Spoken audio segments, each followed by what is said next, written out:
Video കാണുന്നവർക്ക് ഒരു സമ്മാനം കിട്ടും. അപ്പോൾ വീഡിയോ മുഴുവനായിട്ട് കണ്ടു. അപ്പോൾ ഇന്നിപ്പോൾ രാവിലെ ഞായറാഴ്ച നമ്മൾ നമ്മുടെ ഫാമിൽ കുറച്ച് ക്ലീനിങ് പരിപാടിയൊക്കെ ഉണ്ട്, അങ്ങോട്ട് പോകണം. അപ്പോൾ അതിന് മുമ്പായിട്ട് ഇവിടെ കുറച്ച് പരിപാടി ഉണ്ട് കേട്ടോ, ഞാൻ കാണിച്ചു തരാം. അപ്പോൾ നമ്മുടെ ഫാമിൽ ഉണ്ടായിരുന്ന ആമ്പലിൻ്റെ കുറേ ബാക്കി വന്ന തെയ്യെല്ലാം നമ്മൾ ഇവിടെയാണ് സെറ്റ് ചെയ്തിട്ടുണ്ടായിരുന്നത് കേട്ടോ. അപ്പോൾ ഇവിടെ ഇപ്പോൾ നല്ല രീതിക്ക് പുല്ല് പിടിച്ചിട്ടുണ്ട്. അതേപോലെ തന്നെ അമ്മ മത്തനൊക്കെ കുത്തിയിട്ടിട്ട് അതൊക്കെ ഉണ്ടായിട്ടുണ്ട്. അതിന് വള്ളിയെല്ലാം പടർന്ന് കിടക്കുകയാണ്. അപ്പോൾ ഇതിനിടയ്ക്കായിട്ട് നമ്മുടെ ആമ്പലിൻ്റെ പോട്ടുകളൊക്കെ ഇരിക്കുന്നുണ്ട്, അവിടെയൊക്കെ ഇരിക്കുന്നുണ്ട്.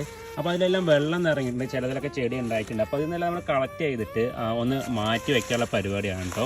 കാരണം ഇതിങ്ങനെ കാട് പിടിച്ച് കിടക്കുന്നതുകൊണ്ട് തന്നെ ഇതിനകത്ത് നല്ല രീതിക്ക് കൊതുക് മുട്ടയിലുള്ള ചാൻസ് ഉണ്ട്. പക്ഷേ ഇതിനകത്തൊന്നും കൊതുക് മുട്ടയിട്ട് കാണുന്നില്ല. വേറെ എന്തൊക്കെയോ ജീവികളുണ്ട് കേട്ടോ, മൊയിന പോലത്തെ. അപ്പോൾ ഇന്ന് നമ്മൾ ഗപ്പി ഫാം ക്ലീൻ ചെയ്യുന്നതോടൊപ്പം തന്നെ ഇതും നമ്മുടെ ഇന്നത്തെ ഒരു മെയിൻ ടാസ്ക് ആണ് കേട്ടോ. പിന്നെ ഗപ്പി സമ്മാനത്തിന്റെ കാര്യം എന്ന് പറഞ്ഞു കഴിഞ്ഞാൽ ഈ ഒരു വീഡിയോയിൽ ഫസ്റ്റ് കമന്റ് ചെയ്യുന്ന ഒരാൾക്ക് ഒരു പേര് ഗപ്പി സമ്മാനത്തിൽ ലഭിക്കുന്നതായിരിക്കും. കൂടാതെ ഇനി അങ്ങോട്ട് നമ്മുടെ വീഡിയോയിൽ എല്ലാം കമന്റ് ചെയ്യുന്നവരും തിരഞ്ഞെടുക്കുന്ന ഒരാൾക്ക് ഒരു പേര് ഗപ്പി സമ്മാനത്തിൽ ലഭിക്കുന്നതായിരിക്കും കേട്ടോ. അപ്പോൾ എല്ലാ വീഡിയോയിലും കയറി നിങ്ങൾ കമന്റ് ഇട്ടു. കൂടുതൽ വീഡിയോസ് ചാനൽ മറക്കാതെ സബ്സ്ക്രൈബ് ചെയ്യാം. മറ്റൊരു കിടിലം വീഡിയോ കാണുന്നവർക്ക് എല്ലാവർക്കും ബൈ.